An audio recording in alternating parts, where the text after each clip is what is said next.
Mami, horí stromček. Janko, nehovorí sa horí, ale svieti. Aha, tak už potom nám svietia záslony. Aby sa ti nestalo to, čo Jankovi, mám pre teba pár tipov, ako prežiť bezpečné Vianoce. Volám sa Adam a špecializujem sa na požiarnú ochranu. Prvý tip, v žiadnom prípade nenechávaj adventný veniec takto bez dozoru.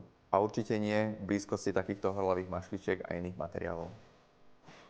Takto sviečky majú byť správne a keď odchádzaš, máš ich spúknuť.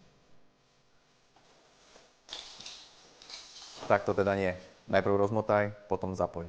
Najskôr si svetelka rozmotaj, aby si zistil, či tam náhodou nie je nejaký káblik, ktorý môže spôsobiť skrat a následne požiar v tvojej domácnosti. Môžeš na chvíľku? Keď horí olej, voda sa rovná výbuch. Keď horí olej, odporúča sa prikryť pánvicu pokrývkou, následne požiar uhasíme.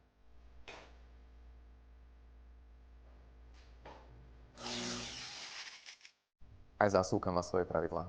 Jeden prelužovák na jednu zásuvku. Vianočným zvykom vďaka svetelkám je preťažovanie prelužovačiek, treba dbať na svoju bezpečnosť, nerobí to. Tak toto boli 4 tipy pre bezpečnosť a ak sa chceš cez Vianoce zabaviť, mám tu niečo pre teba. Ide o skvelú hru, kde si pomocou kvízu vieš overiť, ako si na to s bezpečnosťou, ale viac informácií sa dozvieš v ďalšom videu.